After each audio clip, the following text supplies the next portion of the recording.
of this. Okay, cool. Hey guys, how's it going? It's Chris, Mr. Moneyfingers Haddad, with episode 2 of what I'm calling Chris, Mr. Moneyfingers Haddad's Affiliate Advantage interview series. You like that? Affiliate Advantage. I'm sure somebody else has used that, but I don't care because this is Chris Haddad's Affiliate Advantage as opposed to whatever other douchebag's Affiliate Advantage. As you know, if you saw our previous one with Sean Gus, basically this is a chance for me to interview some of the smartest affiliate marketers and marketers in general and cool people in the marketing world that I know, and I happen to know a lot of them, I've discovered after something like 9 or 10 years in this business. And today we have the wonderful, and look at how white his teeth are, Travis Sago. I've known Travis for years now, and I still call him Sago when I'm not paying attention. Travis, say hello. Hey, what's going on, everybody? How's it going? You hear the southern voice in me now. I got to speed up my speech right now. You got southern, and then you got Massachusetts coming from me. So between the two of us, it's all going to get real crazy. I just got my foghorn leghorn going on there for a second. So for those of you who don't know Travis Sago, Travis, what do you think you're best known for in this world? I know how I know you, but what do you think you're best known for? Yeah, so I guess I'm best known as pioneering the XBAC niche. But I kind of hate that sound right now, but the way that comes across. Mm-hmm. But yeah, so I started out as an affiliate marketer. I was in like 17 different markets. I'm really good at figuring out like crowd psychology, just by looking at forums, talking to people. So I was like literally in like the Little Giant ladder. I sold Little Giant ladders, restaurant coupons. So real stuff. You were selling real stuff back in the day. Okay, payday loans, which was now that I look back at that, was pretty. I didn't really know exactly what they were. I just knew that people were bad with money, so I'd buy banners on gambling sites. Sure. And it was you were just a hustler, basically. I think. Yeah, I love figuring out, cracking people's minds and their behavior. I've always been interested in human psychology, what makes people tick. So I was trying to get into how could I break in and sell more Match.com and Chemistry.com, and man, all those keywords were freaking taken, man. You couldn't buy any ads on them; they're really expensive. So I was like following the parade, I call it. It's like, what's bringing these people into these sites? I'm like, probably a lot of them coming out for breakups and divorces. So I'm like, and like nobody was targeting those, and I wasn't trying to give them an XBAC product. I said, let's start up a breakup advice column, and my whole goal was I'd help them get through their breakup and then gently lead them towards Match.com and Chemistry.com and all that stuff. And dude, it worked freaking great. I believe you. But as I kept my ear to the ground and like watch the emails and watch those really long. And what do they really? Because again, and we have a product in the XBAC niche as well, of course, and those are the longest emails ever, basically. And they're so specific, and they're so heartbreaking, and they're so just like, oh my God, what do I do? Yeah, but go ahead there. Yeah. So I got my ears to the wall there, and I found like this product on ClickBank, horrible sales page, buried back like 25 pages back in. And so I wrote a really just frank email to my list, as we're kind of where we're going with this. But it was hey, I love helping you guys out, help a lot of people through their breakups, but if you're listening, like, it's like, man, I just made a really bad mistake, really screwed it up. I just really want to get back together with her. So I found this little guide. I said, pay no attention to the front page. It's crap. I bought it, and it's actually pretty good, And I just sent that out as a test. I was like, holy crap! I don't remember what the numbers were, but I like tripled what I normally did off of making little $5, $10 commissions off of Match.com and such. And so I'm like, okay, ding, ding, ding, and it was pretty serendipitous because I always help. I've been in the Navy, help people out with their relationships because lots of tumultuous crap happens there. And so that's kind of where I got going on that. So I'm really just in relationships right now and business coaching now. And I, of course, know you through the relationship business. And actually, so two things. The title of today's call is Email Sales Mojo with Travis Sago, and that's going to be awesome because actually Travis writes, he can make email lists jump through so many fucking hoops. It's kind of amazing to watch. And I just want to say, I think it was like 5 years ago that I started my business in this little niche. I kind of came swooping in like a bald eagle, as I were. And I actually, to this day, when I tell the story of the birth of Digital Romance Inc., give you a lot of credit because my first product was, of course, Text Your Wife into Bed, and did that one just kind of as like a lark while I was still writing copy for other people. Put it up, didn't know anything about anything as far as ClickBank went, or about affiliate marketing, or about email, or about. All I knew how to do was write a sales video. That's all I knew how to do. And I was reasonably good at that. I've gotten better since. And then I remember getting my first sale, and I was like, which was just from some random affiliate. Then I got my second one. Then I started seeing like people in the marketing world whose names we know buying that product, by the way, which was kind of weird. They were buying my Text Your Wife in the Bed product.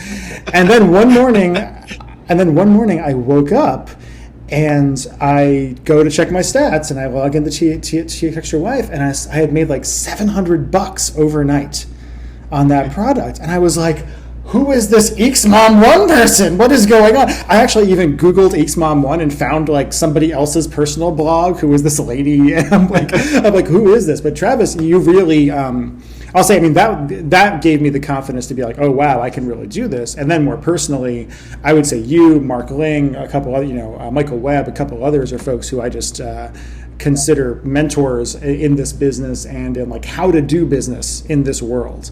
Really, because like you guys do it right, and coming out of the IM world, especially the stuff I was writing before, where it was a little more mercenary and a lot more flash and dazzle and not so much. It was interesting coming into this and being like, okay, here we go, and building our business to the heights it's at now and whatnot. I might be following you into the business stuff at this point. I'm considering doing some stuff in that world in the not too distant future. But thank you for helping me do all this.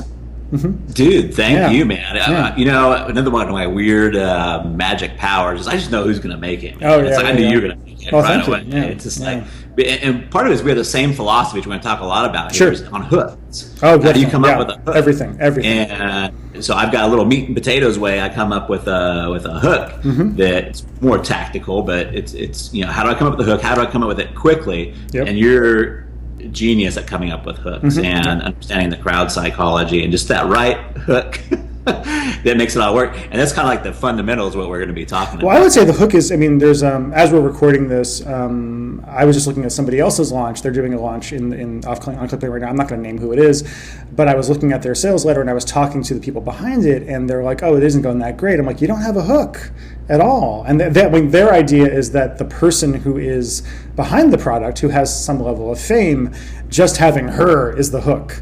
And I'm like, no. That's credibility. Oh, yes. That's, who I'm talking about, and people are going to figure out who I'm talking about. And I have nothing bad to say about them at all from that standpoint. Yeah. But the mistake they're making is thinking, oh, this person's been on television, therefore people want to buy her stuff.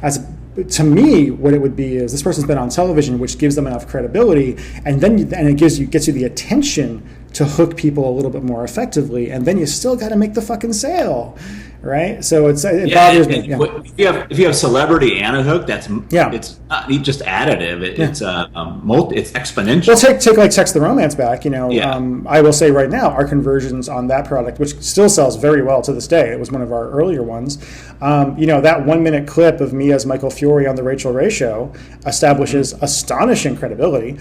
That's not the hook, though. The hook is how to use tiny little text messages to get your girlfriend, boyfriend, husband, or wife to finally be romantic again, right? It's like, there it is. It's like it's basically you can use the tool that people think is a cheating tool as a way to make your relationship better, right? It's an idea. It's an idea. That gave me an intellectual Woody as soon as you. I know, yeah, it came out. By the way, really quick before we go any further, I want to talk about a conversation that you and I had in an airport when I was in an airport years ago, which was really kind of funny because you have The Magic of Making Up, which is a great product, and I've promoted it for years. You promoted mine for years, and when we did Text the Romance back, you promoted that, and of course we got a ton of your X-Back customers who came in, and Megan was doing customer support at the time, and it was like, and we had all these questions like, will this help me get my X-Back? Will this help me get my X-Back? And I'm sitting there and I'm like, should we make a program called Text Your X-Back? And I'm like, I don't know. And I remember you and I were on the phone. I think it was you, me, and Ben. I was in Denver. I was coming back from Jeff Walker's place where I'd been in a mastermind, and we're talking on the phone, and it's all this stuff. I'm like, well, we're working on this Text Your X-Back. And the way I remember it was you said, you're coming into my niche. like there was a certain level of like fear or like concern, and I was like, oh, I don't want to be a dick, but I have to make this product. Like I can't not do it. And then of course you were the first big player that I knew was like, oh, that's going to be like. But yeah, it's all worked out really it's well because you've made a lot of money selling our stuff over the years, I would say, and that's one of the big things I think that's. I wish there was more people like us. Yeah, that's the thing with, again, this launch that's going on right now with the famous person thing. I want their product to do well. I want this to be something I can promote. I want, with our list, we can sell 1,000 copies of something if it's a good product. And I'm like, you're falling down the job, guys, because you're assuming that just having somebody who's been on TV is going to work. When ideas are what get people to open. I say we live in like kind of the curiosity society and the outrage society at this point, right? So let's dive into it. I know you have notes and you have idea things. I will jump in when I think to. If you don't mind, if I take my go for it. Notes here. So, the big intro is, there's lots of different systems and email systems out there. There's some really, really good ones. Andre Chaperone's got one. Soap opera. I would say actually Andre's program. I went through that entire program and it's excellent. And I'm not getting paid a damn dime to say that. It's good stuff. For me, it's like you look at the sequence and it's just. Man, it's too. I can't write. I can't even write. I've spent most of my days behind writing and in Aweber. Yep. And to try to map all that out and everything. I mean. No, I used his sequencing for our AR sequences for TRB and for several other things. And then I got lazy with some of our newer products, right? Because you don't want to write 30 days of emails. The only criticism I would have of that program is I feel like if you don't already have writing skills, I'm not sure it doesn't give you them, right? It's one of those. It'll show you how to do it, but it won't teach you how do you come up with a story, right? And I'm like, well, I can do that because I know how to do that. You can do that because you know how to do that, but it's hard. That's something that's very hard to just teach. But so what I want to do is give cliff notes today. So it's awesome. I call it meat and taters, man. One quick question actually before we dive into this, because we're talking about email sales mojo with Travis Sago. I want that to rhyme somehow. Like Mojo and Sago need to rhyme for that. I didn't think it out that far. we need to make you Sogo or something like that, or Majo. It's Mayo. Just change my last name. Is email dying? Dude, I call it the Big Daddy's conversion funnel. Oh, okay. It's still like the simplest, most. I still buy most of my ads. I'm still my number one affiliate, and I know once I get them into my email sequence, it's like the money. I'm going to either convert them on my program or somebody else's program. Yeah, and you're going to sell your stuff. You're going to sell my stuff. You're going to sell Jordan's stuff. You're going to sell the people that convert, basically. Yeah, exactly. And there's lots of strategy in getting into intimacy, but I'm just really going to cover like meat and potatoes writing today. But there's lots of webinar strategies and video strategies. Yeah. But I think the people that are going to get the most out of this, I think, are people who are like more just getting started or even been around for a while, and you've got an email list. And I think you and I both know, people always ask like, well, why do we always win the contests, right? And yes, we have a very large list, but it's more we engage with that list. Like every single week, we give them free stuff. We give them we give them a podcast. We give them articles. We give them other stuff every single week. So the email's dead thing, I feel like there's people that kind of say like, oh, well, email's dead. The newest thing has to be Facebook, and it has to be this, and it has to be that. I'm like, guys, direct mail's not dead. Right? It works better for some markets than others. Open rates are a little lower than they used to be. On Language of Desire, though, we got the highest open rates we've gotten in over a year, and the highest click-through rates. So to me, like when people say awesome emails, I love that. Well, no, if you've got a great hook, like you just got to find a way to cut through the noise. In our niche, I'm like, yeah, guys, can we please? I did this webinar the other day for our little mastermind group, and I was like, guys, no more how to make him love you offers. Please. like I know I did one a year and a half ago, and it still sells for us. And then weirdly enough, there were like 15 more. It's like, no, you need to be creative. But it's great to come up with one if you don't plan on all the JVs promoting it. If you want to go out and buy traffic, too. But for me, I've built my business largely off of JV stuff and affiliate stuff. So okay, take it away, Mr. Sago. Go ahead. Cool. So that's a really good segue, and to what I want to talk about is like so. What we want to do here is like you were talking about is it still works. It works like crazy. It's wonderful.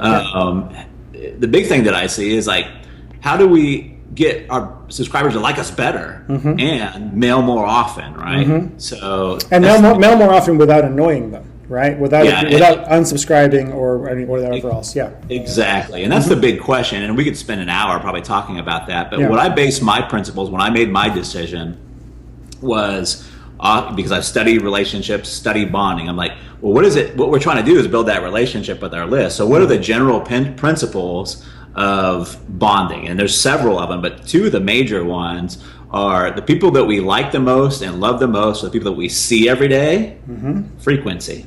People that we see every day or see more often, and people that we share experiences with. And the deeper the experiences we share, the deeper that connection. There's others, and I go into more deeply when I'm with some of the, but those are two big ones: frequency and the depth of experiences that we share. So when I made the decision to mail often to my list, it was because of those. How often do you mail to your list at this point? So my important list, the ones that pay for my house and everything, I mail them once a day. Great. Okay. Yeah. The only reason I don't do that with our list is because I'm too lazy, honestly. So I'll try to send them every day. Yeah. But we do that with AR sequences, but we don't do like the fresh stuff every day or anything like that. Yeah. But go ahead. Yeah, and this doesn't work just in the relationship niche. I've had a client in the financial niche. I've got a guy now in the DJ niche, and it works the same. It's like because it's based off principles of bonding. We're not going to talk about a whole lot about frequency. What we're going to talk about is how to mail in a way that entertains, educates, puts a pitch in there. Oh, yeah, that needs to start with E. Entertain, educate, like some kind of E. There's got to be a sale. What's an E for selling or something like that? Yeah, but puts a pitch in there. That's where the mojo comes in. So if you can give them content, you can give them entertainment, and you can make a pitch and make money, that's mojo there. So I would say actually a couple of comments on what you just said. One on the frequency thing. People will sometimes say, I mean, back when I was a copywriter, I had like my monthly newsletter that I would send out. That was the only email I would send to my little 2,000 person list. And I'm like, it's not, the problem is if you don't mail often enough, you will get more unsubscribes. Because they're like, who the fuck? Like, I got an email the other day from somebody's list I must have joined years ago, and I haven't gotten an email for like a year and a half, and I'm like, who are you? It's like somebody who like your ex roommate suddenly showing up on your couch. And you're like, what are you doing? I barely get any spam complaints. Yeah. It's like it's very rare that I get one spam complaint. When you mail your list once a week, like you're in the yellow all the time. All the time, because you're kind of coming out of nowhere, as opposed to earning your share of the inbox, kind of becoming that. It's almost comforting at a certain point because they're like, oh, there's Travis, or there's whatever the name you use for that. The other thing is on the entertainment thing and on the engagement and the idea of having experiences with them. I think I do that a lot in my sales letters. Actually, is like all those stories that I really work on are about. They're I stories. The person's telling a story, but it feels like the person who's watching it is going through that experience too, and that's why that's why those stories sell, because it creates that bond of we've gone through this emotionally intense experience together. Yeah, and they're fun, But hey, exactly. So let's talk a little bit about real briefly about entertainment versus education. Yeah, great. Because a lot of people have been taught, and I'm not dissing on it, but it's that you need to give content, which you have to wrap it in an entertaining fashion, because just giving, like I was helping a guy out and he's like, man, I'm mailing every day, but my numbers are, and when you look at it, it's all very good content, but it's very, very dry, boring. Dry boring content. And you can just take, I call it little braingasms or nuggets of wisdom that can be very short, and you wrap that in an entertaining wrapper, and or a metaphor or a story or something. You give away my big secret. Oh, I'm sorry. We're going to talk a lot about that. Meat and potatoes. I try to make that work. Meat and tater for or something like that. But we're going to talk about how to wrap our hooks in a metaphor. Great. But yeah. So that's the big meat. The big sales, the mojo there. Now, here's the interesting thing. I sell a lot from email. I mean, that's my main moneymaker. But I haven't actually counted them out. But I would probably say out of 100 emails that I send, probably only 5 of them ever mention a product. Interesting. So you mean actually mentioning a product? I mean, does that mean that only 5 of them really have like a link to a product, or does that mean that you're actually mentioning, hey, there's a thing you should go buy? They always have a link. Okay. But it's usually to a completion of. So I give them a hook with something that's missing. Yep.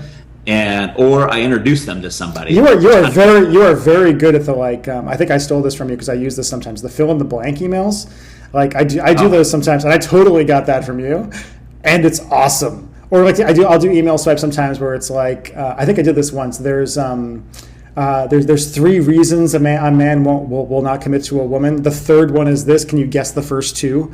And they're like, I need to click this right now. What am I doing? Oh, yeah. I love totally. Curiosity is one of my favorite tools. Yeah. So with that said, there's a little caveat here, and just like in relationships, two of the human needs. One of them is certainty, and the other one is variety, which are funny. People want to be certain, but they also want to have variety, which is like uncertainty. Well, they want to have their wife, and they want to have a little on the side too. It seems like, pretty much, yeah. And when you mail stuff, so if you're always doing long emails, even though they're entertaining, those are going to get old. It's like having a neighbor come over to your house every day, and he's always got this big long story. You might like it, but if it's the same long story every time, but so you want to mix it up. So I have a tendency to overuse curiosity sometimes, so you want to mix that up. You want to keep the variety in mind. Yeah. But so that's the main. It's actually kind of like in poker, isn't it? It's like, your most effective thing. So when I play poker with people, here's the funniest thing. You and I have never played poker together, I don't think. People always assume I'm a really good poker player, which I'm not. And people always assume I bluff a lot, which I don't. Right? But somehow I think it's my personality. They just because I am a bullshitter, obviously, right? And they're just so I just use that. I use the fact that they think I'm way better than I am, and they think that I'm bluffing all these hands when I really do have the aces, right? and lay that down. And that's somehow how I end up getting out of poker games decently half the time. But anyway, go ahead, continue. That's great. Yeah. That's another. I'm just thinking that's a good hook right there. It is totally. So, all of this stuff is a good hook. Yeah. So let's talk about the tactic. The meat and potato tactics, when we sit down, and you can start pulling this off in 15, 20 minutes a day once you get some practice at it. And you don't need a big list either, right? This is the main thing. If you do what Travis is saying here, so many people say, well, Chris, you have a list of X hundreds of thousands, and Travis has a list of X hundreds of thousands and such. And there's 2 things. One, the bigger your list gets, the less valuable every name gets. It's just a rule, of large numbers. It just happens. When my list was 50,000 people, it was I certainly make more money off my list now than I did then, but not 4 times as much, right? And also if you are good at it and actually engage people and do what Travis is going to teach you, you can make money off a couple hundred people. You can make good money off a couple hundred people without having to. The mistake people make is the spammers. What they do is they know they're not entertaining or engaging. They know they're not doing things. So all they do is frequency and bullshit. And they're basically hoping that after when they send 1 million emails, they'll make $5. Yeah, right? So as my friend just discovered this, my friend just discovered that. If you've been suffering with this, it's like So let's talk about we're getting into the tactics here, but let's talk about the framework, which all of this, the hooks and everything, are born from. Yep. And I learned to sell face to face. Which has really, really been helpful for me. But as I sat down and started, writing emails, I tried to put this into a format where I could teach other people. Yep. And as well as face-to-face, I've trained 2 sales guys that have gone and do very, very well, close $10,000, $15,000 deals over the phone to strangers, just understanding this model. So I call it the Hell Heaven Hook. Ooh. So write that down, guys. The Hell Heaven Hook. Basically, the way this works is Triple H. In any conversation or sales conversation, I hate to say persuasion or an influence thing, we have where we're at now, we have where we're trying to go, and then we have something that stops us from getting there. Yep. And as useful as that is, what I found to be even more useful is imagine a person on Hell Island. He's on hell right now. That's where he's at. He's on hell right now. He wants to get over to heaven, but there's something stopping him. Some kind of barrier. Yeah. So let's take a look at that model for a second. Because I'm an entrepreneur, and I notice I made this mistake for years, and a lot of entrepreneurs do, we tend to think of positives. We tend to think in vision and future. So a lot of times what we try to do, and it can be helpful, is to paint how beautiful Heaven Island is. Great, okay. What I found to be way, way, way more powerful is to talk about the hell that they're in. sell escape from hell and not entrance into heaven. Now, there's a caveat there that, a lot of people say, oh, well, I understand this. People move away from pain. If there's enough pain, they'll just start swimming across the island, regardless on what's the other side. The problem there is you can't set the island on fire. You can't, because if they see you setting the island on fire, then it's going to piss them off. So you can't say, hey, I know your boyfriend's cheating on you, right? And, so you have to not cloak it, but like you did so perfectly in Language of Desire, you just didn't come out and say, does your boyfriend watch porn? I bet he's watching porn. No, you because that would disgust them. That would make them, that they don't want to think about. But if you wrap it in a good story and you make it a little more, and again, that video, the current control on that opens up with "Talk dirty to me, my boyfriend said on our 1 year anniversary," and it goes right into that.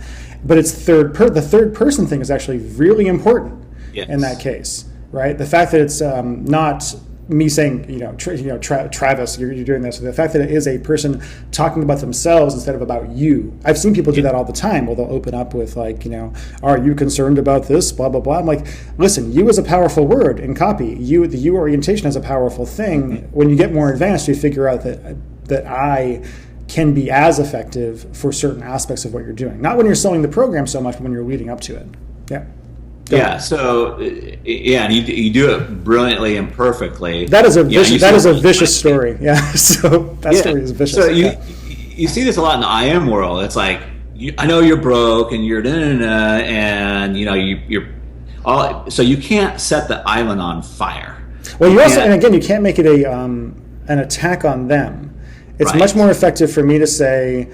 It would be much more effective for me to say, there I was sitting with Travis Sago, the man who I most admired in this business. I had asked him to come out to dinner and pick his brain. When the waiter came back, took out my Amex card and cut it in half. Right? And then there's embarrassment and there's shame, and then you have to buy the dinner, and I'm a fraud, and it awakens those feelings and creates empathy where the person who's reading or watching goes, oh, I know what that's like, as opposed to saying, Travis, do you have a small penis? Or something like what? Again, it'd be way, elevator button. It'd be way more effective to have somebody telling their own story about holding a ruler up to their own penis and looking at the 4.5 inches and realizing, wow, that really is small, right? Or whatever else. Confirming. I always say you want to either confirm or deny a prejudice or belief early on in your video, right? And or a fear, basically. But please continue. I will. And if I'm ever interrupting you too much, you just tell me. No, dude, tell me to shut the fuck up. It's okay. I leave lots of crap out sometimes.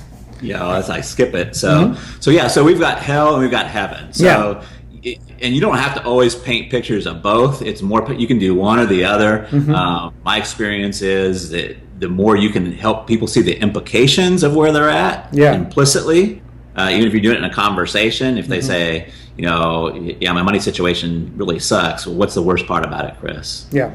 And let them come to the. My worst part is I just have too much of it. It's horrible at this point. Yeah. It's really. And how is that affecting your family? How is that? And so you get them to see the implications of where they're at, but you have to be careful that you don't. Well, you have to be careful that you don't make it their fault, right? I think we just. No island. Yeah. Oh, you Heaven Island. Okay, you're back. You paused for a second, but you're back. Oh, okay. So go ahead. Yep. Cool. Yeah. So Hell Island, Heaven Island. So then you've got the obstacles in the way, but you also have the vehicle, which can help them get through the obstacles. Yeah. That vehicle is where I typically develop my hook. And what's interesting is, forgive my kind of roundabout logic here, and this all hopefully make sense. So it's like astrology. It all makes sense. If I'm writing one email, I'll just think about what's the hell and what's the heaven. If I'm writing a series of emails, typically what I'll do is I'll take a look, what's their hell? I like to use symptoms, though. Start with a symptom of their hell, not just write into it. And so this is for Sunny's new launch. Yep. So let me just use an example right here. Okay, so a symptom might be of the hell that she's on is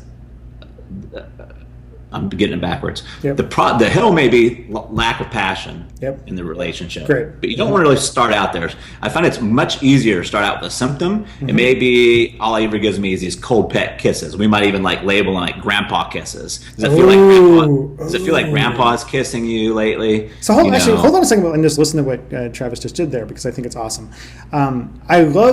Personally, I do this a lot when I write bullets and such. Pavlov's erection. It tells a whole story, right? Exactly. Like you just say it, and people know what it's all about, right? And the same thing with like grandpa's kisses, like that. When you hear that, everybody gets like everybody gets a little bit yeah at the same time. It's got like that kind of cold, puckered, inappropriateness to it, or something like that. I love it when you come up with phrases or cliches, even sometimes, that can awaken a cultural memory or a culture, that emotion in that way. It's beautiful stuff. But continue. Awesome. So so if I'm going to write a series of emails, or if you have a niche you're going to go into, it's really, really helpful to write down a list of symptoms that they have and how they say it. And I get this from David Garfinkel, but how do they say, what's the pictures they have in their mind? It's like you did so beautifully in Language of Desire. But if you can write down, and if you can't, and this is why you get maximum value out of your list, because if you come down 10, 15, 20, 25 different symptoms of the hell that they're in, those can all be bases of different emails. And they'll still be engaging because you're hitting those things in different ways. Yeah. Exactly.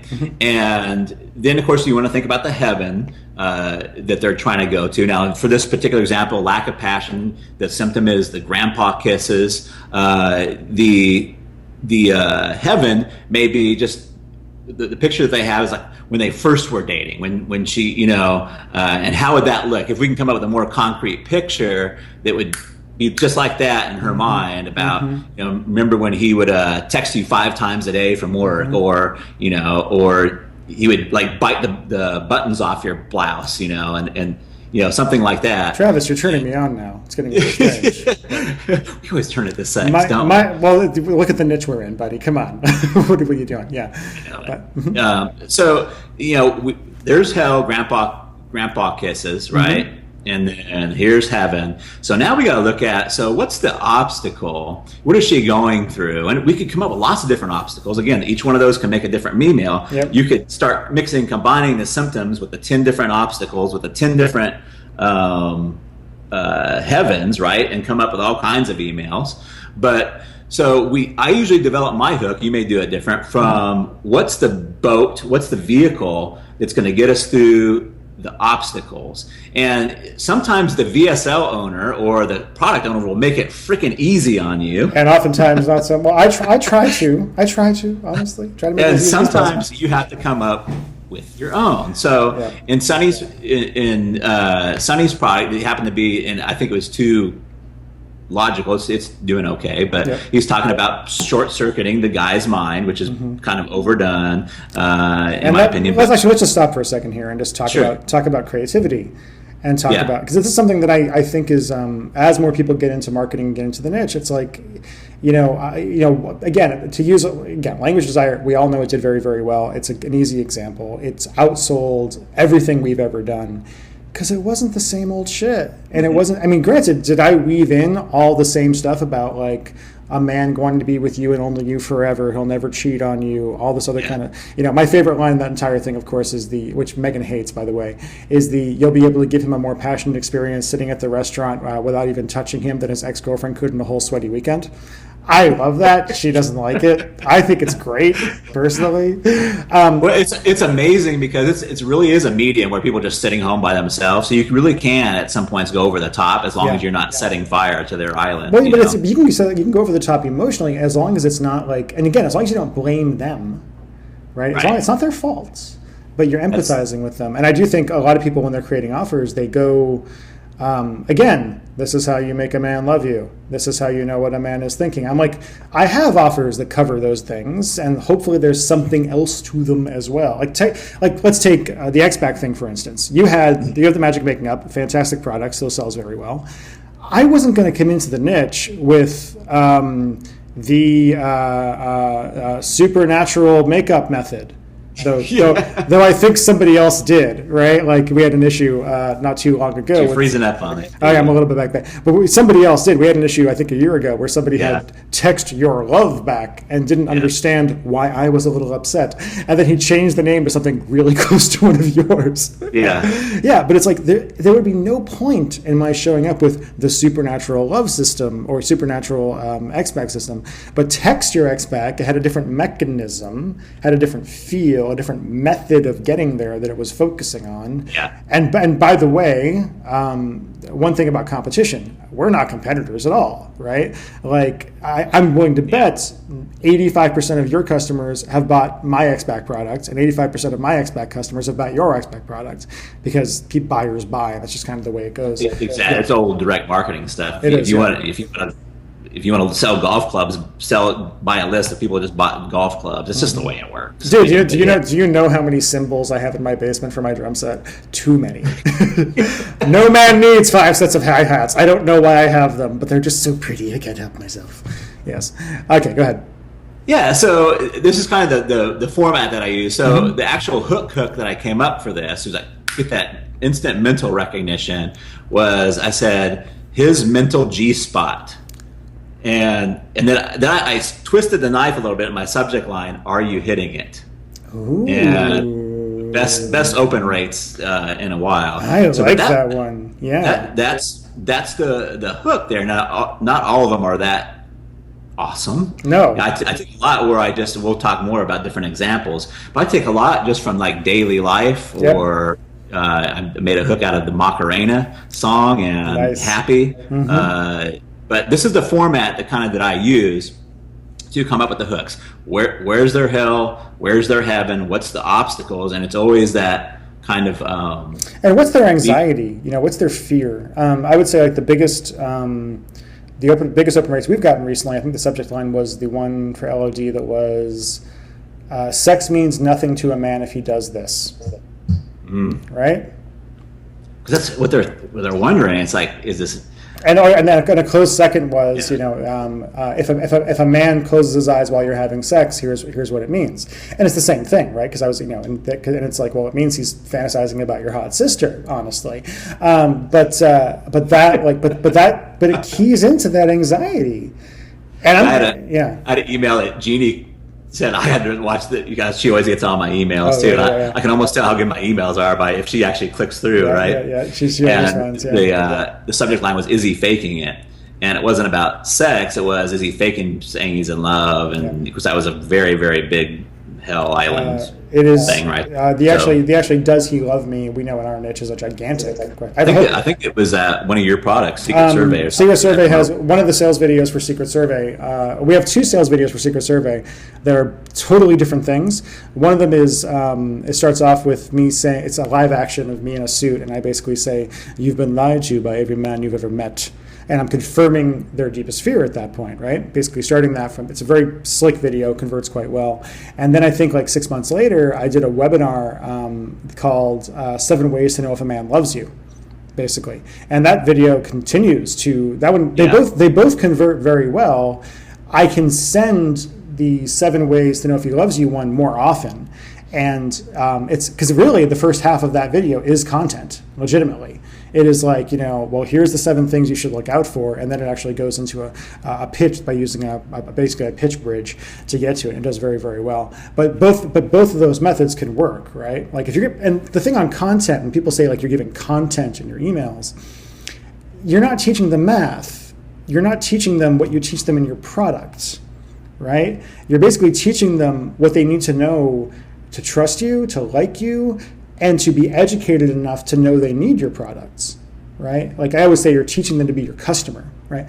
And people make the mistake sometimes saying, "Oh, I give away the best content." I'm like, well, it's dry as fucking dirt, and and it sounds like work, and it's all this other kind of stuff. Like that's not what you put in your emails. Like people are bored out of their minds most of the time. Yeah. So, go ahead. And you just need to give them one little insight. Yeah, just a little bit. Like I even. I didn't know he had a mental G spot. So if you can just give them a little change, a shift in their insight, that's content, man. Matt Fury said, people can't distinguish the difference between the what and the how. If you just give them the what, they think it's just as good a content. And that's what I do a lot is like, I'll tell them the what, and then they click for the how. And that's actually, that's a primary marketing principle is you give away the what and sell the how. And I'll say when I'm working with writers and talent because we a lot of our products are not me anymore, which is awesome, by the way, because who wants to be the guy doing content all the time?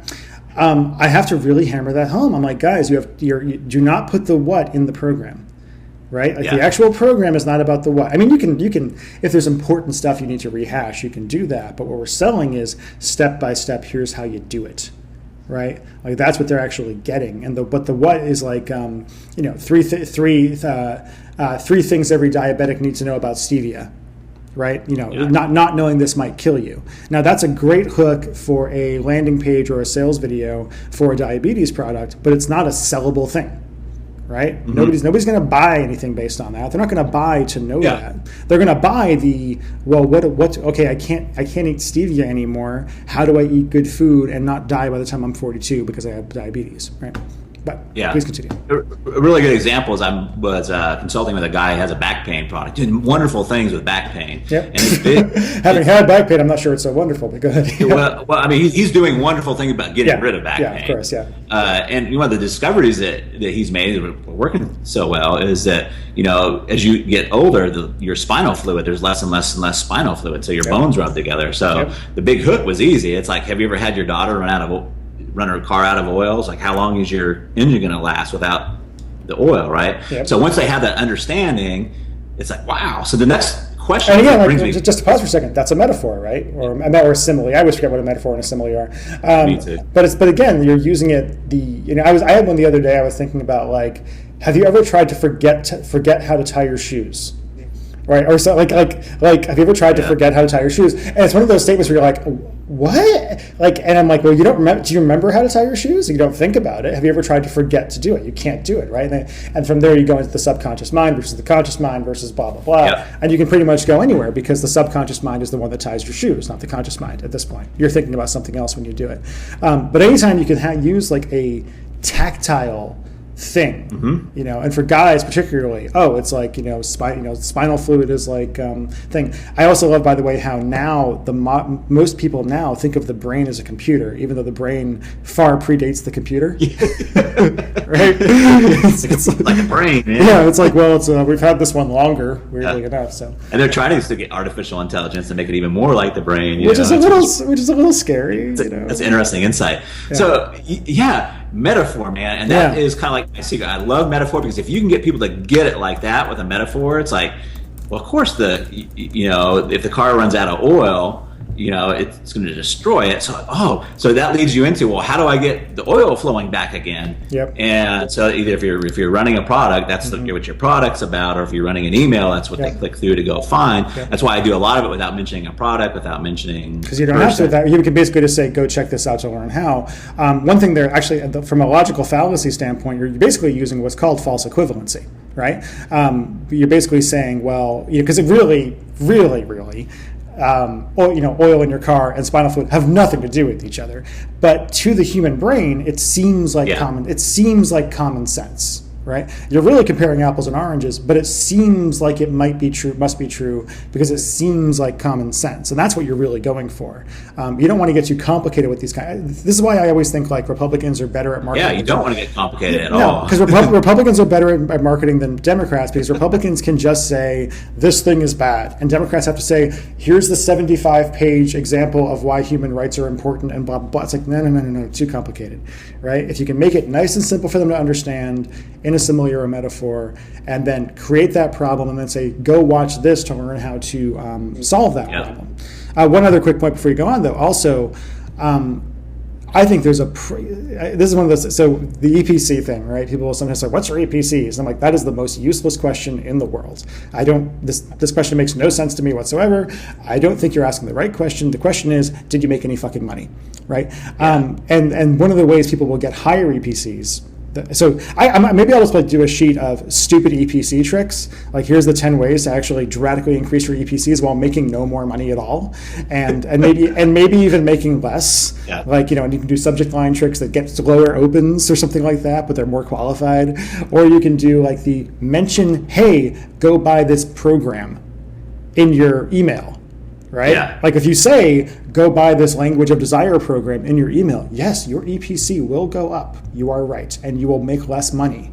Because like my sales videos, at least, are built on the idea of taking people from their point of the problem, agitating that problem, showing them the solution, and then selling it. Right? Right, exactly. As opposed to some other people, I see this all the time where they're like, I'll even tell people, like, don't put a freaking product shot at the top of your VSL. like what do you do? I mean, you can't. I mean, you can test it, see if it works. It's all like advertorial. First rule of Fight Club. It's like you don't let them know it's a freaking ad. Until you've got the problem, you've agitated it, and now you've come out with a hook, and they're like, "Crap, I can't live without this." And now they're already in, man. They're already in the door. The door shuts closed behind. But I think that's actually really important because people will make that mistake sometimes, or in articles or things like that. And there's times you want to say, "Here's the program. Go learn about it." Yes. Yeah. But it's less often than you might think, basically. But go ahead. Yeah. We're not selling iPhones here, people. Like they don't already want it. So exactly. So that's where I come up with the hook. And so the way I always wrap my hook is with metaphor. That's always. Sometimes I'll change it up a little bit, but it's typically have some way I wrap it up in a metaphor. But before we talk about metaphor, I want to talk about a couple of things I found about hooks that might be really useful. Some of it you've already intimated to is people buy the hook and they buy the angle. But if you have that angle saying that it's something they're going to have to change internally about themselves, your sales is going to be much softer than if you can place it onto a mechanism or a system. I'm texting my ex back. Yeah, there you go. Exactly. Yeah. So be careful. And I've studied a lot of VSLs. I'm sure you have, and even the ones that look brilliantly well done, and everything's like going. When they tell the woman, it's like, so we're going to show you this one technique that 99% of women don't know, and all you can do is change this thing about something about yourself inside. Squash those sales right there. Now you can do that kind of thing if you make it an automatic system that does this for you, right? You're gonna wake up one morning and you're suddenly going to be Superwoman. I call it the automatic workout. The couch potato workout was when I was thinking about it yesterday. Like as a bullet for something I'm working on with some clients right now, I basically say, and I'm helping them develop the product right now. I'm like, no, I really want the couch potato workout. I want the workout that you can start doing from your couch, because these people are so fat and so out of shape that they're not going to do push-ups and squats, right? Yeah. So it sounds like it's something anybody can do. And it sounds like something anybody can do, and it's easy. And again, they want like. The image I have in my head is George Jetson working out. You ever remember back in the Jetsons where they had the machine that would move his arms? And it's like, oh God, the exercise was so much. That's what they really want. They want to be human beings, as a rule. This is why there are religions. This is why there are markets. This is why we have leaders. We all just want to be led, and we all want to feel like somebody else is making the decisions for us because we don't trust ourselves to do it. Right? Nobody actually thinks they have any willpower. So go ahead. Well, I love that in the Blair Warren sentence. Yeah. People can Google it. I used to have it posted right here because I use it every time. But people do anything for it. People, you encourage their dreams, confirm their suspicions, allay their fears, throw rocks at their enemies, and I'm probably leaving one out. But I love all of those. Yes, I knew those, and I've heard that. I never knew where it was for before. But I'm going to turn the light on so I don't fade into darkness while we're talking. Sure. Go ahead. So, yes, metaphor is my big secret sauce there, and it doesn't always have to be beautiful. We talked about the hook. Don't be blamey. Don't make it on them. It is never their fault. Yeah, my best hooks have something missing. It actually leads them, at least for the email, and probably for products too. It leads them into it's my God. Now I got to know more about this, right? It's like. And so you got to kind of walk a balance. And like I have one email that does very, very well. I've recycled it very many times. It's the 4 words every man's dying to hear. What are they? I believe in you. Oh. And God, I wish my wife would say that. Yeah, you're right. You're correct. Yeah. Mm-hmm. Yeah, so I talk about that, and I say, well, now you just can't come out and say I believe in you. You got to think of you, because that sounds weird and corny, doesn't? I kind of even put that in the email, right? Yeah. I said, so if he fixes something, you might say, man, you can fix anything, can't you? That's one good way to believe him. So they're getting it, right? Validation. They're getting it, but I'm like, here's the big thing: men pay more attention to the way you act and the way that you behave. So if you want to triple that feeling that you believe in him, then get this. So it's kind of like leaving something. Yeah, I like that. Or even like you're giving them enough to feel like they got something to get. Yes. Like it's almost like you're giving them enough to get the bronze medal, right? You're like, listen, if you just want to have an average relationship, then you can just use what I just told you right now. But for the very small number of women who are perhaps ready to have an affair that would be worthy of the pharaohs, then you might go want to read about this. And they're like, well, I want that one. What are you talking about? Who wants this? Yeah, like that's actually quite clever. And I never thought of it that way before. The idea of giving them enough to I use some pretty crazy manipulative stuff in my copy, but that's pretty good. That's pretty good. Yeah. So I've got one I've done for Michael Webb. I've recycled probably the wonderful Michael Webb. Yeah.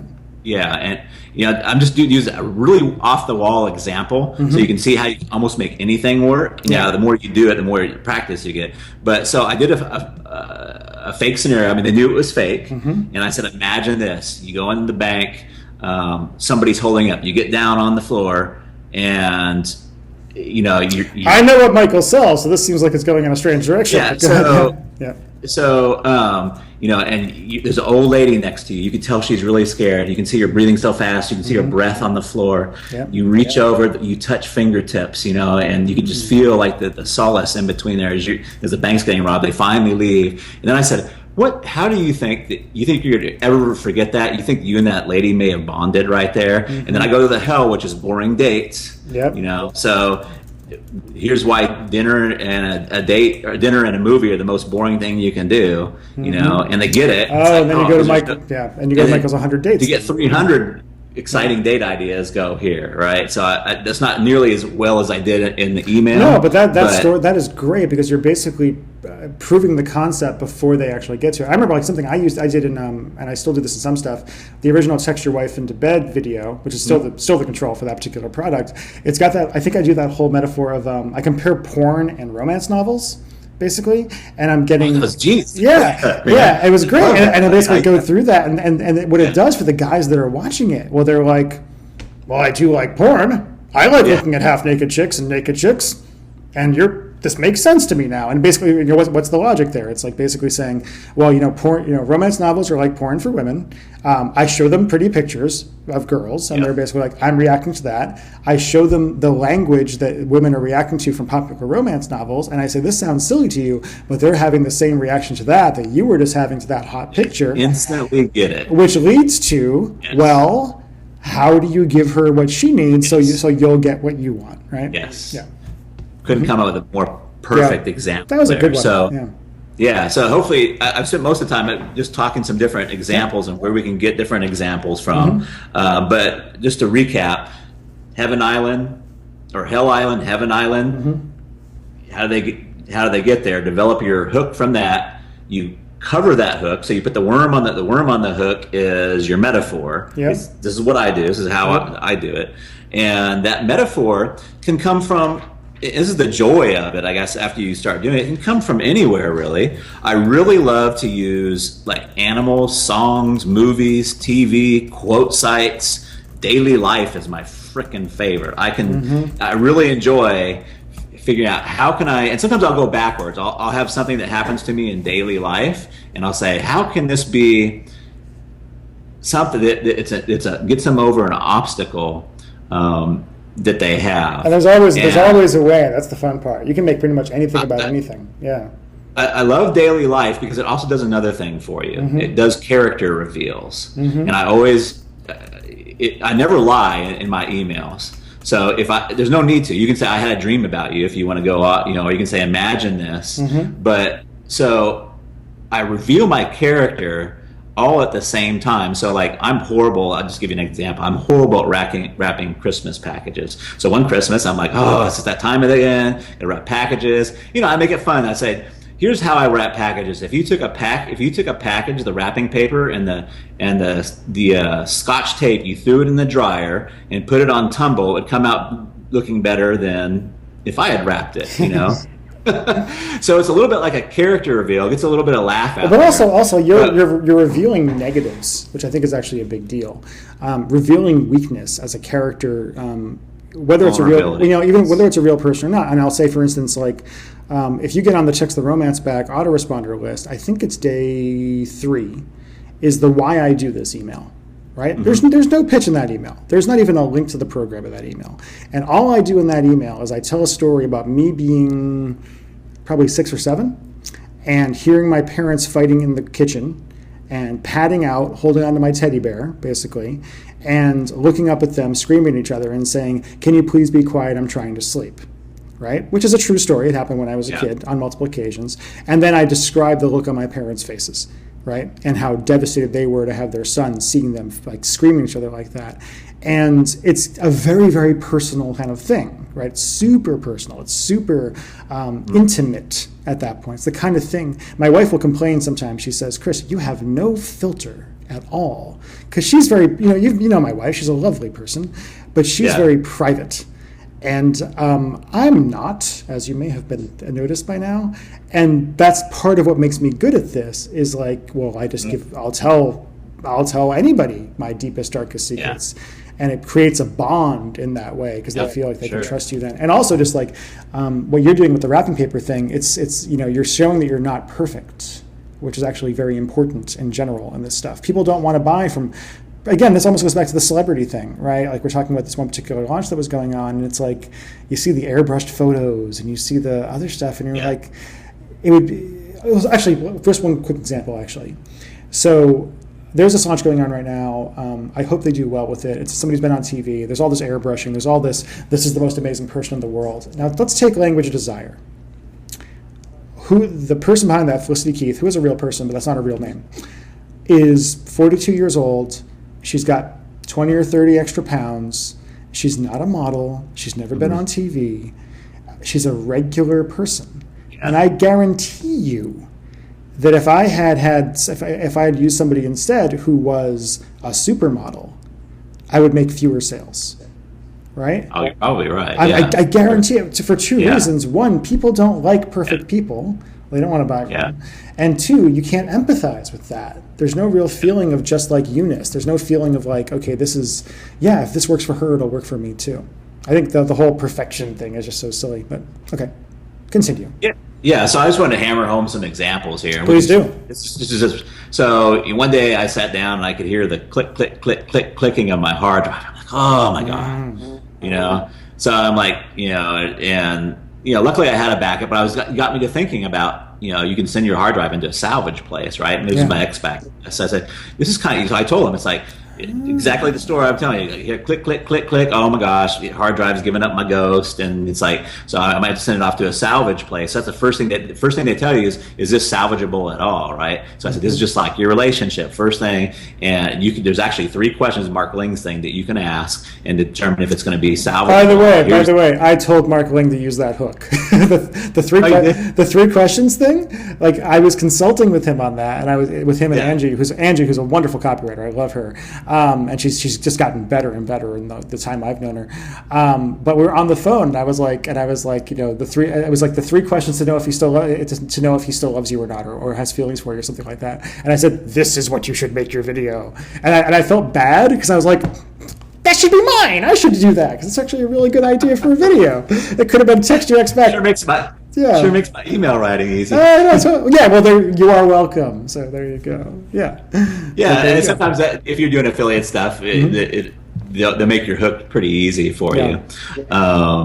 So I've used all kinds of stuff. Like I have also I have a keyword research service I've been doing for years, and the big hook there is it's like if you're not a good salesperson, if you don't know how to write copy, then you better get a really, really passionate niche that gobbles up everything. And if you just have a couple insights into what they want, but the kind of the hook that I did, it was a character reveal. I was like, I liked to break dance when I was a kid. Yeah. I was like, it's like, the song, and because the people are my age too, so when they knew, I like talk about the song, wiki, shut up. They knew what song that was. You probably don't know. It's a little before my time. But spinning around on cardboard boxes, all that brings back all the, and it's like, we were so passionate about it. We like, if there would have been like courses back then, we would have bought them all up. That's the kind of passion that you want to have in your break dancing magic. Yeah, totally. Yeah. You don't have time to look them up. Why don't I find them for you? And I'll even tell you what's good and what's not, and all that other kind of stuff. Yeah. And again, I remember seeing your affiliate page for the first time 4 years ago, and it's like a starving crowd, basically, right? Like that's what your affiliate manager says. That's my mantra. That's your mantra, a starving crowd. And I say that same thing when people come to me sometimes with their amazing product ideas, and I'm like, nobody wants that. Nobody. No, my favorite, by the way, which I've talked about before, is when this was back when I was freelance, and a guy called me up and he said, Chris, I hear you're a great copywriter. I have a fantastic idea that nobody else is doing. By the way, if nobody else is doing it at all, it's probably not a fantastic idea. And he said, I want to teach people how to get into porn. I'm like who? Like you want to teach people how to get into porn? And my response was, are you in porn? Are you a porn producer? And I'm like are you? And I was like, oh, you want to teach guys how to get into porn? And they're like, no, girls. I'm like, that's not gonna be a problem. Take your clothes off and go to a strip club. Yeah. I mean, this isn't really. I don't think there's a market there because those girls are broke, by the way, which is why they end up doing porn. So, but you want to go after people who have a deep, passionate problem and are willing to spend money on it. This is the deal. Yeah. So, I love quote sites. I've just found quote sites. Searchquotes.com. What I like about searchquotes.com is that they let you filter it by popularity. So not only is it great market niche research or niche research, but it's great for coming up with like little tidbits. One of the tidbits, in fact, I remember, it's like if you believe that a relationship should be between two people, but some bitch keep getting in the way. It's like a really high, positive. But the search quotes is awesome. That's beautiful. That'd be good for finding things to post on social media and such too. Actually, that'd be a great way to come up with stuff for that. If you were building out your photos or whatnot, you want to put on social media. I'm going to have an awesome social media person on for an interview in a couple of weeks. I think it'll be fun. But movies are awesome. Like I have one of my good emails that does really, really well. I've recycled. I think the subject line is. Girl, you should be kissed. And I start in immediately with Gone with the Wind, where Rhett Butler says, you should be kissed, and you should be kissed often by somebody that knows how. And then I go into, how most of their guys aren't kissing right, or how important it is to a guy. But that's kind of my hook, that little line. So that's a good one. Actually, I like the idea of like writing an email to men that's saying like, or to women, like what you are secretly saying to a man when you kiss him for the first time, or something like that, right? Yeah. What your kissing style reveals about you, which almost sounds like an Upworthy kind of thing, but also could be a great way to lead into some kind of product. Yeah, I can't remember how exactly I did the. I think I did the hook is you can tell how passionate he still is about you, but how passionate he kisses you. Of course, that's going to lead into, oh my gosh, he just gave me the grandpa kisses, right? And therefore he's not passionate. And then you say, well, if he's not passionate, do you want to learn how to get him to be passionate? Here's how. Go watch this video now, or go read this article now. Yeah. So when I was a kid, I went to a dude ranch. Yeah. And I learned how to attract the horses to me. It was a lesson that just kind of stuck with me. It's like, you can't go chasing after the horse, man. You got to sit down with a bucket of oats and, so that you can spin that so many different ways, right? Yep. You can't go chasing after your ex. You can't go chasing after guys. You got to like sit there, wait till he, comes to you. But how do you even get in the same? So the hook is like, how do you even get in the same field where he sees you, right? Well, here's how you do. So that's good. Actually, that's a big thing too. About like I know in my X-Pack product we talk about how to get your ex-boyfriend back and have it be his idea, right? That's a big deal. That's what they really want. Because just to talk to psychology, the reason they want their ex back is not because they want their ex back, it's because they want to stop feeling rejected. Yes, like that's all. That's all it is. Like we know that. But anyway, go ahead. More. Give me more. Yeah. So let's see what else I got. I'm just trying to show examples of how easy it is. You can. So one of the emails that does really, really well for me, recycle probably for 4 years, is silent clues men give when something's wrong. And so it's the silent clues that they give when something's wrong, right? Yeah. It's just a really simple email about me getting in the car, and it's like, ooh, the engine light's on, but what if I didn't see that engine light, And it's doesn't have to be genius. Nope. But when you get that metaphor in there that they can instantly, you can like make a lot of boo-boos. Yep. If you get the metaphor in there, and it gives them something, a braingasm point or an aha but moment. It gives them a confirm, because they can visualize it, right? Like, I mean, when you use a good metaphor, it becomes visual in their mind, and when you visualize something, it becomes real for you, at least in the short term.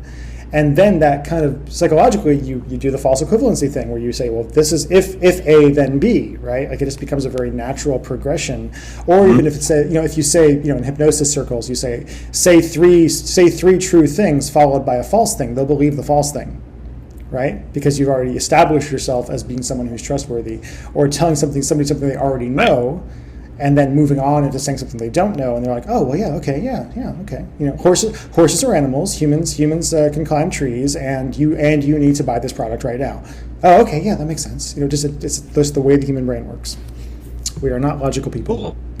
Yeah. So those are kind of my examples. Just a couple like icing on the cake things that I've noticed is spice up your stuff. Visually, like you can make it.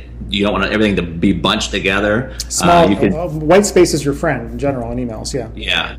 I've used one-word sentences sometimes a lot. All the time. There's a certain rhythm, which we probably can't get into here, that you can get your rhythm into. But use like I just did one. I said bing bang boom. It doesn't make any sense, but it breaks it up. It clicks something in their mind and gets them to hear something. It's about the 5 senses: smelling, touch, hearing. If you can do all that stuff, it's really powerful. It's kind of like icing on the cake stuff. But the rhythm thing, I actually had somebody who's a musician recently say, "Yeah, I knew you were a drummer from the way you write copy."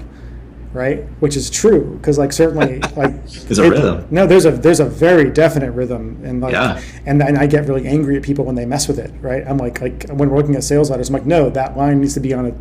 This needs to be on its line by itself. This needs to be a beat here. This needs to be that. Like this is the drum fill. Like it's important. Yeah. So I didn't know if we had time, and I'm open to what you think. We can talk a little bit longer. Yeah, please do. Yeah. Maybe just read it out really quickly if I can do it with. And then I think we're going to give people an assignment after this. I think it's a good one. But yeah, go ahead. Cool. Okay. So this one is the subject line is how to stay on a man's mind. So it's kind of implicit that of the hell island, right? It's like, ooh, I'm worried about not staying on his mind, especially for single women. Maybe they're dating. It's like, because they get the call, where is he? So I don't come right out and say it. So I'm not lighting a fire to their island, and I still use AWeber. So which I'm impressed by. If you notice, Gmail and Yahoo and everything, they do the summary line first. So typically, and I'm not saying this is not cut in stone. This is the way I do it. But I like to put a little teaser before my actual salutation. But it says, so they'd open up and it says, "You can be the song he can't get out of his head." And it starts out, teed up here, and I say, "Do you remember the song and dance called the Macarena? If I even think about that song, it gets stuck in my head. I know I'm not the only one. Some songwriters seem to know the formula for making songs memorable. Today, it's Happy by Pharrell Williams." So I'm trying to get I start with the Macarena because most of my women are like 35, 40 years old. They'll probably and then you're making it current with the whole Happy thing. Yeah. Right? So, The words, the melody, and how Pharrell sings makes the song unforgettable, even when you want to forget it. Now, it's in my head right now. Did you know there's a sequence you can easily learn in an afternoon that will stick you into a man's mind? And you'll stay there, even if he's trying to get you out of his head. Reminds me of another song, I Can't Get You Out of My Mind. This is exactly how he'll feel when you start applying this. And then there's a link that just says how to stay on a man's mind. That's it. Took me probably 10 or 15 minutes to write that up. Was it my best one ever? No, but it's did it make me money? It's effective. And also, like, this is a couple that we can talk. I have a few more minutes before I have to go off to my thing, and I hope you do too. But that's a good email for one thing, because I love the concept of it, because like everybody has had a song stuck in their head, and that idea, it's a way of saying obsession without actually making it an obsession, right? Without having to overuse that exact same language like everybody else has. Almost like in our niche, there's so many people that are just doing how to make a man fall in love, and then finally Rob Weiser had the penguin method thing that came out. Brilliant! Whenever that was, and that was the best thing I had mailed in ages until LOD came out, basically, right? Mm-hmm. And I gave Rob mad props for that, where I was like, yeah, you had an idea, you had something that was different, and it is a metaphor. Honestly, he's saying, like, because it's basically saying how to make a man as monogamous as a penguin is essentially the pitch and the hook, and I'm like, I'm jealous of you. I wanted to do that one. What are you doing? But it's just like, having that variety. And finding things in life that you can metaphorically tie back. Because in every niche, there's only 3 or 4 things they really want, in no matter what niche it is.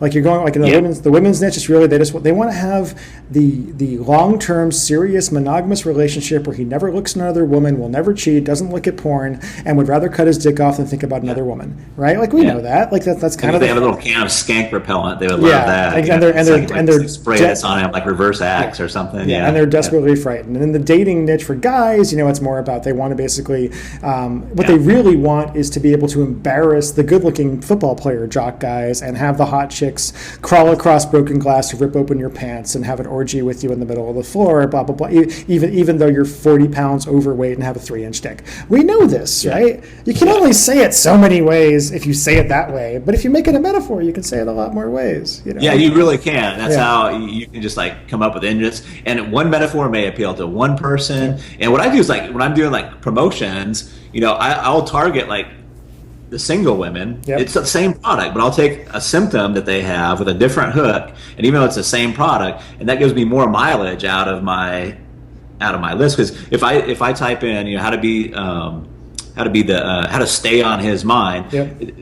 That's probably not the best example, but if she's already got a guy, she may not be so worried about that. Mm-hmm. But the girl that's just starting the dating thing, that might be some. So, but if I say, here's how to breathe passion back in your relationship, or does he give you grandpa kisses? Then somebody's been with somebody. That's even if it's the same list, it's a completely different set of women that open that up, click it. Because it's relevant for some and not for the others. And some people will go along anyway because they remember having that feeling. They either remember being single or they remember being in a relationship and having that feeling, and they're single. A lot in our niche, for instance, it's largely women that have been divorced or have been in a relationship before. I think there's just a lot there about getting to know your list is really important. And I think when you email every day. I email 3 or 4 days a week, depending on what we're doing, basically.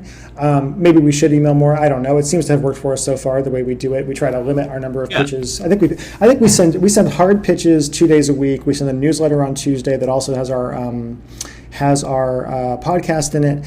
And then on Fridays, we send a link that has a bunch of articles from our website, basically, right? But we're also doing things different. Mm-hmm. You're getting into really a lot deeper strategy there. But anytime you can increase your intimacy with the list, with a podcast or any story, you can do it as simple as a story, or you can do a webinar. I've got people that have never done webinars to their list. They start doing webinars, and all of a sudden now their list, even when it's not outside of a webinar, they're buying more stuff because now they've been on a webinar. But they know who you are now. They know you exist. Right, they know you're a person. They feel connected to you in some way. I mean, seriously, guys, there's a reason I released some videos of me talking about stuff before we did the LOD launch. Because I've kind of been underground while I've been sick and all this other kind of stuff. Froze up over there. Oh yeah, but because I was kind of underground for a little bit while I was sick, and I was like, I need to remind people that I'm here, and get them excited about doing this kind of thing. And I guarantee it added tens of thousands of dollars to what we actually made on that launch. Yeah, it was fun to follow along too. Yeah, it's a good. There's a whole other thing. I think Sean Gus and I talked about this last week. When we recorded that about making things exciting for your affiliates, which I know you're great at that too, so that could be a whole other conversation. But I think there's just something about it really is a relationship that you develop with your list, and you get to know your list Like it almost becomes like a person in this weird sort of way. Like you know what your list is going to react to, and I know what I know what your list is going to do. I know what Mark Lang's list is going to do. I know that if your list gets a certain EPC on an offer, that Mark's list is probably going to get higher or lower depending on what kind of offer it is by a certain percentage. We actually have trouble promoting each other's stuff for some reason. I don't it's know weird, if our audiences are there's something not quite connected there. But lists have character. Lists have character. They have something to them that's very special about just that list. And there's some relationship lists that you can mail weight loss offers to, and it works. There's others like ours. No, they do not. I mean, I've tried it I've tried it a few different ways, and I've tried.